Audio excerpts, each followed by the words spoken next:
Hi friends, ఈరోజు నేను మీతో మన భారతదేశం పక్కన ఉన్న నేపాల్లో జరిగే అత్యంత బాధాకరమైన విషయాన్ని మీతో షేర్ చేసుకోబోతున్నాను. వీడియో చాలా ఇన్ఫర్మేటివ్గా ఉంటుంది. స్కిప్ చేయకుండా మొత్తం చూసేయండి. మన పక్కన దేశమైన నేపాల్లో బారా అనే ఒక జిల్లా ఉంది. ఆ జిల్లాలో బరియాపూర్ అనే గ్రామంలో ప్రతి 5 ఏళ్లకి ఒకసారి గాధీమయి మేళా అని ఒక ఉత్సవం ఏకంగా నెల రోజుల పాటు జరుగుతుంది. అక్కడ జరిగే దయనీయమైన సంఘటన ఏంటంటే, అక్కడ ఉన్న గాధీమయి దేవతకు జంతు బలి ఇచ్చి ఏదైనా వరం కోరుకుంటే అమ్మ తప్పకుండా తమ కోరిక తీరుస్తుందని అక్కడ ఉన్న ప్రజల నమ్మకం. ఇక్కడ జంతువులను బలి ఇవ్వడం ద్వారా భవిష్యత్తులో ఏదైనా విపత్తు వస్తే గాధీమయి అమ్మ తమను కాపాడుతుందని అక్కడ ఉన్న ప్రజల నమ్మకం. ఇప్పుడు ఆ నమ్మకమే అక్కడ కసాయితనానికి కారణమైంది. ఆ నమ్మకమే అక్కడ ఎన్నో మూగజీవుల మృత్యువుకి కారణమైంది. ఆ నమ్మకమే అక్కడ రక్తం ఏరులాగా ప్రవహించేలా చేసింది. ఆ నమ్మకమే మానవుల్లో ఉన్న అంతో ఇంతో మానవత్వాన్ని కూడా ఆ జంతువుల రక్తంలో కలిపేసింది. ఆ నమ్మకమే మనిషి అనేవాడు ఆకలి కోసం కాకుండా తన కోరికలను తీర్చుకునేందుకు కూడా జంతువులను వేటాడుతాడని ఈ దేశానికి తెలియజేసింది. ఇంతకీ ఈ ఆచారం యొక్క చరిత్ర ఏంటి, ఎలా వచ్చింది, ఎప్పటి నుండి ఉంది అనేది ఇప్పుడు చూద్దాం. ఈ ఆచారం అక్కడ సుమారు 265 సంవత్సరాల నుండి కొనసాగుతూ ఉంది. ఈ గాధీమయి ఆలయ స్థాపకుడైన శ్రీ భగవాన్ చౌదరిని అప్పటి రోజుల్లో చెరసాలలో వేశారట. తరువాత ఆయన కలలోకి గాధీమయి దేవత కనిపించి, నిన్ను ఈ చెరసాల నుండి విముక్తిని చేయాలంటే నాకు నరబలిని కానుకగా ఇవ్వాలని కోరిందట. అప్పటికే ఆ దేవత మీద ఎంతో భక్తిభావంతో ఉన్న శ్రీ భగవాన్ చౌదరి గారు నరబలికి బదులుగా గేదె బలిని ఇచ్చాడని అక్కడి చరిత్ర.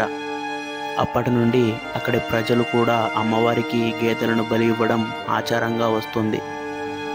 ఇంతకీ ప్రతిసారి అక్కడ ఎన్ని గేదెలను బలి ఇస్తారో తెలుసా? సుమారుగా 5 లక్షలు. గేదెలే కాకుండా ఇతర జంతువులైన మేకలు, గొర్రెలు, పావురాలు కూడా ఇక్కడ బలి ఇవ్వబడతాయి. ఈ గాధీమయి ఆలయం దగ్గర వధకి గురి అయ్యే అన్ని జంతువులు భారతదేశం నుంచి నేపాల్కి అక్రమంగా రవాణా అవుతున్నాయని, దాన్ని ఎలాగైనా ఆపాలని 2014లో గౌరీ మౌలేకి అనే HSI కన్సల్టెంటు ఒక పిటిషన్ దాఖలు చేశారు. దీని తరువాత భారతదేశ అత్యున్నత న్యాయస్థానం గాధీమయి వద్ద బలి ఇవ్వడానికి సరిహద్దుల గుండా జంతువులను అక్రమంగా రవాణా చేయకుండా నిరోధించాలని భారత ప్రభుత్వాన్ని ఆదేశిస్తూ మధ్యంతర ఉత్తర్వులు జారీ చేసింది. అక్కడ ఇంత జంతువధ జరుగుతుంటే అక్కడ ప్రభుత్వాలు ఏమి చేస్తున్నాయి అని మనందరికీ సందేహం రావచ్చు. అప్పటికే నేపాల్ ప్రభుత్వం ఈ జంతు బలిని ఆపివేయాలని సుప్రీంకోర్టుకు విన్నవించుకుంది. 2019 సెప్టెంబర్లో జంతు బలిని ఆపివేయాలని సానుకూలంగా తీర్పునిచ్చింది సుప్రీంకోర్టు. నిలిపివేత కోసం కార్యాచరణ ప్రణాళికను సిద్ధం చేయాలని సంబంధిత ఏజెన్సీలను ఆదేశించింది. దీని తరువాత నవంబర్లో సంస్కృతి పర్యాటక శాఖ, హోంశాఖ మరియు కమ్యూనికేషన్ అండ్ ఇన్ఫర్మేషన్ టెక్నాలజీ శాఖ ద్వారా జంతు బలిపై అప్పీళ్లు కూడా వచ్చాయి. అంతేకాకుండా అక్కడి ప్రభుత్వ సంస్థలు human society international, federation of animal welfare Nepal మరియు జేన్ గుడాల్ ఇన్స్టిట్యూట్ ఆఫ్ నేపాల్ లాంటి ఎన్నో సంస్థలు రోడ్ల మీదకు వచ్చి జంతువధను నిషేధించాలని తమ గళాన్ని వినిపించాయి. ఈ మతపరమైన జంతుబలిని నిషేధించాలని విద్యార్థులు, ఉపాధ్యాయులు, న్యాయవాదులు, కళాకారులు వీరందరూ HSIతో కలిసి అనేక ఉద్యమాలు చేశారు. కానీ ఈ జాతర సాంప్రదాయాలకు సంబంధించినది కావడం వల్ల కోర్టు మతపరమైన భావోద్వేగాలను క్షీణింపజేయకూడదనే ఉద్దేశంతో ఈ జంతుబలిని క్రమంగా తగ్గించాలని ఆదేశాలు ఇచ్చింది. వాస్తవం ఏమిటంటే, జంతుబలి ఆలోచన లక్షలాది మంది భక్తుల మనస్సులలో ఎంతగా నాటుకుపోయిందంటే ఆలయం మద్దతుతో కూడా ఈ సాంప్రదాయాన్ని అలాగే కొనసాగిస్తున్నారు. ఈ సాంప్రదాయాన్ని ప్రజలు మరచిపోయేలా చేయడం ప్రభుత్వానికి కూడా పెద్ద సవాలుగా మారింది. ఈ గాధీమయి జాతర 2024 డిసెంబర్ అంటే ఈ నెలలో 15 రోజుల పాటు జరిగింది.